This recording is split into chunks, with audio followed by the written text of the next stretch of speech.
अध्याय 10 आधारभूत लोकतंत्र भाग 1 शासन।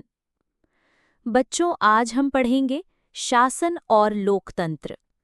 इंसान जब समूह में रहता है तो नियम और व्यवस्था की जरूरत होती है। अगर नियम ना हो तो समाज में अव्यवस्था और झगड़े बढ़ जाते हैं। जैसे स्कूल में नियम होते हैं, सड़क पर ट्रैफिक नियम होते हैं और घर में भी कुछ नियम होते हैं। शासन क्या है? शासन का अर्थ है वह प्रक्रिया जिसमें समाज को व्यवस्थित करने के लिए नियम बनाए जाते हैं और उनका पालन करवाया जाता है। उदाहरण, जैसे स्कूल में प्रिंसिपल और शिक्षक नियम बनाते हैं और छात्र उनसे सीखते हैं। अगर नियम तोड़े जाएं तो दंड मिलता है ताकि अनुशासन बना रहे। सरकार और कानून। सरकार वह तंत्र है जो नियम और कानून बनाती है और उन्हें लागू करती है। नियम रोजमर्रा के व्यवहार को नियंत्रित करते हैं। कानून अधिक महत्वपूर्ण नियम होते हैं जिन्हें समाज और देश के स्तर पर लागू किया जाता है। उदाहरण, ट्रैफिक लाइट का नियम ना मानना अव्यवस्था पैदा कर सकता है, लेकिन चोरी करना या अपराध करना कानून तोड़ना कहलाता है। सरकार के 3 अंग। विधायिका, यह कानून बनाती है। भारत में संसद, लोकसभा और राज्यसभा यही काम करती है। राज्यों में विधानसभा। कार्यपालिका, ये कानून लागू करती है। प्रधानमंत्री, मुख्यमंत्री, मंत्री और अधिकारी इसके अंग होते हैं। न्यायपालिका, ये देखती है कि कानून का पालन हो रहा है या नहीं। अगर कोई कानून तोड़ता है तो न्यायपालिका सजा तय करती है। उदाहरण, अगर कोई साइबर अपराध करता है तो संसद कानून बनाती है, पुलिस उसे पकड़ती है और अदालत तय करती है कि उसे क्या सजा मिलेगी। शक्तियों का पृथक्करण।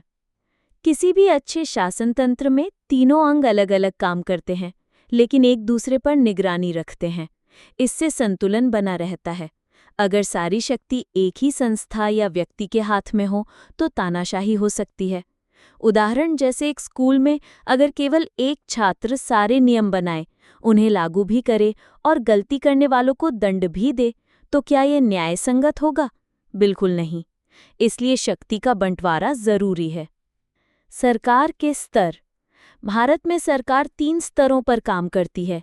स्थानीय स्तर, ग्राम पंचायत, नगरपालिका। राज्य स्तर, राज्य सरकार। राष्ट्रीय स्तर, केंद्र सरकार। उदाहरण, अगर किसी गांव में बाढ़ आती है तो सबसे पहले पंचायत मदद करती है।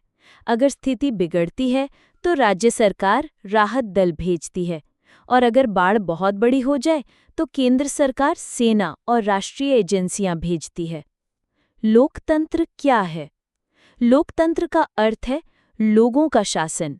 ग्रीक भाषा से आया शब्द डेमोक्रेसी यानी डेमोस लोग, क्रेटोस शक्ति, यानी लोकतंत्र वह प्रणाली है जिसमें जनता शासक चुनती है।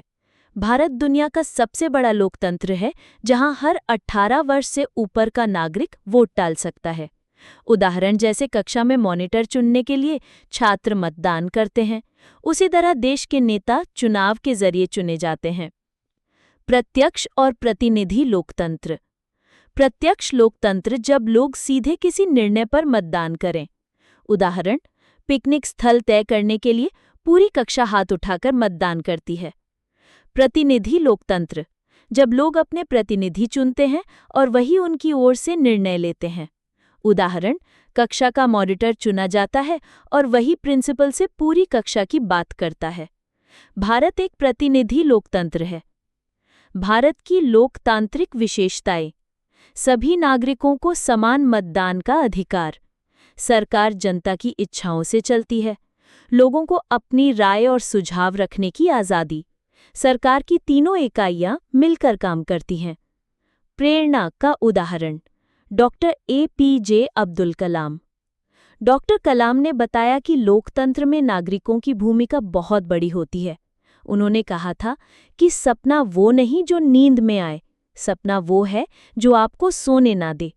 उनका जीवन दर्शाता है कि लोकतंत्र में एक साधारण परिवार का बच्चा भी मेहनत और शिक्षा से राष्ट्रपति बन सकता है। निष्कर्ष, इस अध्याय से हमने सीखा कि शासन व्यवस्था समाज को संगठित करती है। सरकार 3 अंगों विधायिका, कार्यपालिका और न्यायपालिका के जरिए काम करती है। लोकतंत्र वह प्रणाली है जहां जनता सर्वोच्च है और वही अपने प्रतिनिधि चुनती है। समापन संदेश।